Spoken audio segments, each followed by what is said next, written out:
2022, yeah?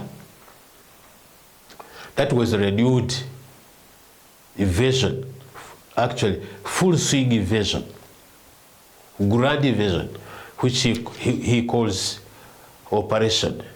Calls it military operation or something like that. So, having grabbed Crimea, actually, when you read between lines, you find wants to have the whole of Ukraine back to Russia. That's why he's fighting it and day and night to make sure he annexes, or capture Ukraine again, which he has found it difficult, but he's pushing, he's advancing, yes. But Ukraine has survived all this time. This is its third year of the military operation of Russia in Ukraine. But Ukraine has had support, military, economic, and otherwise, from other countries of the West. I'm talking about European countries. Also, I'm talking about America. America has injected a lot of money for military hardware, software, including training of the military,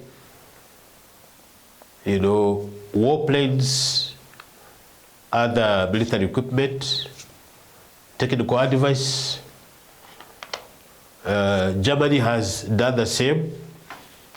UK has done the same. France has done the same. Though not in equal measure. Denmark is also helping, and other countries there.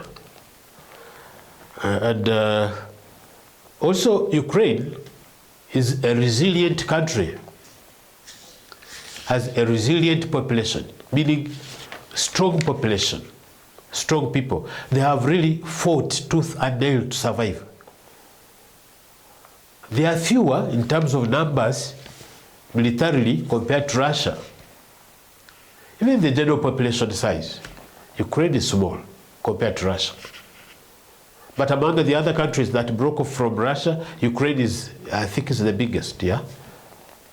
But now, if you look at what has happened, Russia has grabbed almost 20% of the Ukrainian land. 20%. Check. From global statistics, 20% is under Russian control. It is pushing further and faster and harder to, where possible, swallow the whole of it, the whole of Ukraine. Now, America, having been spending a lot of money in that direction, Trump is like, he doesn't want to kind of squander or spend those resources again into Ukraine. And that's why he's talking about ending the war. Now that he's back in power, the war should end. How does it end? Putin is not about to stop wanting to grab and hijack and take Ukraine. And he's big-headed, he's stubborn. You know? He's a dictator? Yes. That man, Vladimir Putin. And, you know, they have been in a Cold War between Russia and USA. So they have been fighting diplomatically, kind of Cold War, quarreling, pushing one statements. Rhetoric, yes.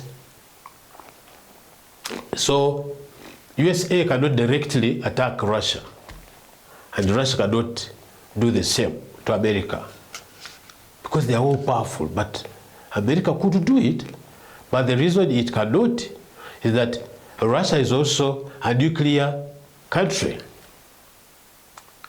Nuclear is a devastating war field, war equipment, war weapon. So for that reason, hati mruto tugamba boba no hambi msaita mgezi wao sigamagara kugara. So America atasobora kwibuka kagamba hati Russia nakora magira kutera directly kurwanisa. Hakuwe nabyo kurwanisa byamani ke bya America ebinde. Hine n'abasirikale bengi n'abantu bengi n'ebikozesa bingi. n'obuhungu, stubbornness, ebwine bwingi, especially that man kiramuno Vladimir Putin na grupu ye nenjuka n'abantu abayakozesanga mu Ukraine manya Grozovin manya biki abantu bamulingo Kongo. So hati akahandika aba North Korea nibamukonyera mukurwana mu Ukraine ha front line no mukichweke kya Ukraine yatahire mu cya Russia Kursk. Yes. So actually aba North Korea nibafa kwa sama, but they are also fighting, but they are dying because Ukraine knows how to work on them. Ukraine is war-hardened, battle-hardened. It's fighting for survival. So it's using all the means available and creating different means to fight and survive.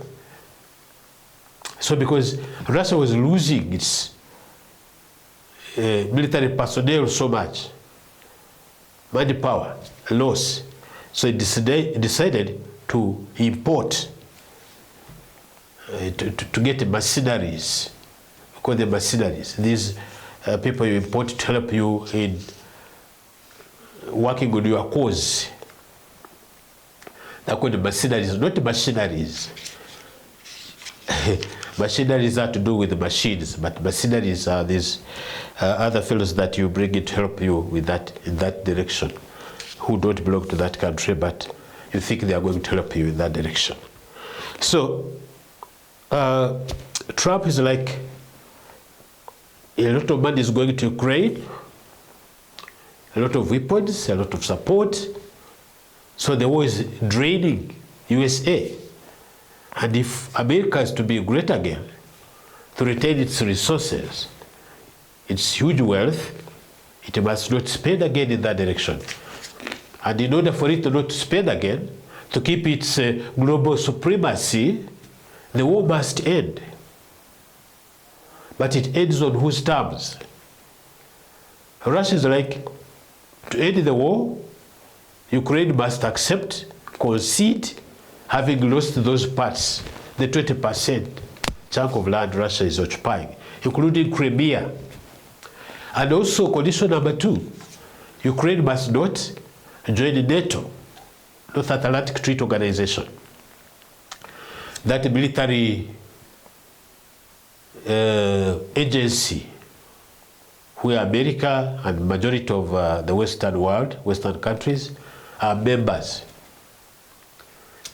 Ukraine wanted to join, is requesting, actually it applied for joining NATO, and since it is neighboring Russia, Russia thinks that if Ukraine joins, he will be having NATO at his doorsteps. He will be secure as Russia, and so he looks at NATO as an enemy, that a force that can invade him anytime. That is Vladimir Putin thinking. So, and Ukraine could harbor, could keep them, could give them platform, could give them space to operate from, to quickly cross over to Russia. So Russia is like, Ukraine cannot be a member of NATO. And you know, it beats logic. How do you dictate who I should belong and who I shouldn't when I'm an independent country? Russia is like, Ukraine is not independent. And Ukraine is like, I'm independent. More than 10 years of independence. I didn't want to be specific in terms of that. So now already, we used to think that Trump and Putin were friends. Actually, they are friends generally. And even in the first government of Trump, seems Russia had a hand of supporting for Trump to win against Clinton.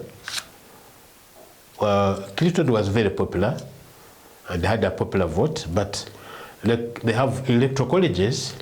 Some states, Clinton was beaten by Trump, and we think Russia had a hand in it. there's some information around that or about that. But that aside, Trump respects Putin to some extent, but of late is issuing some statements to warn Russia against continuing with the war in Ukraine. Is asking Putin to stop the war. Trump is asking Putin to stop the war. But Putin is like, I have to stop the war on my own conditions. The stopping should be favoring Russia. Ukraine to lose, to cede, to leave those parts that Russia is occupying, to become fully-fledged parts of Russia.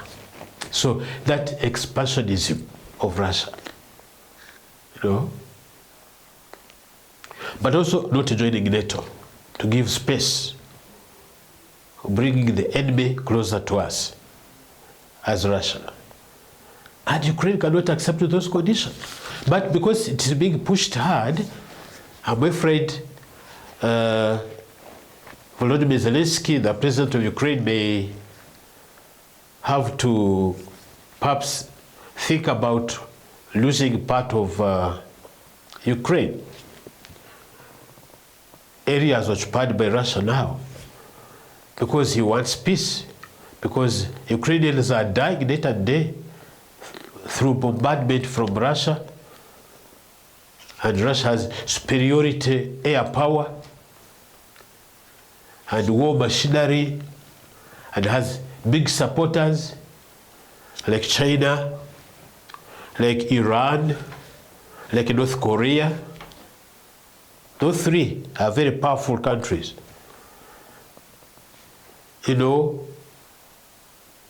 Supporting Russia to go ahead with the war, because they think that Ukraine is likely to be a puppet of USA and the West in general. So in order to deny that opportunity for Ukraine to incline or lead to the West and USA, is to grab it, to take it away, to occupy it.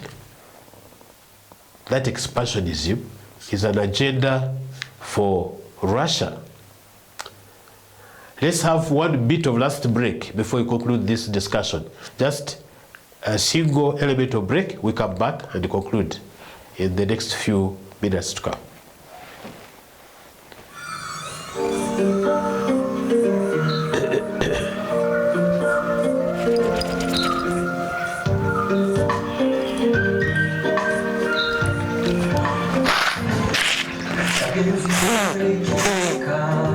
Ichikumanya chikamugaruhanga, ubuyemera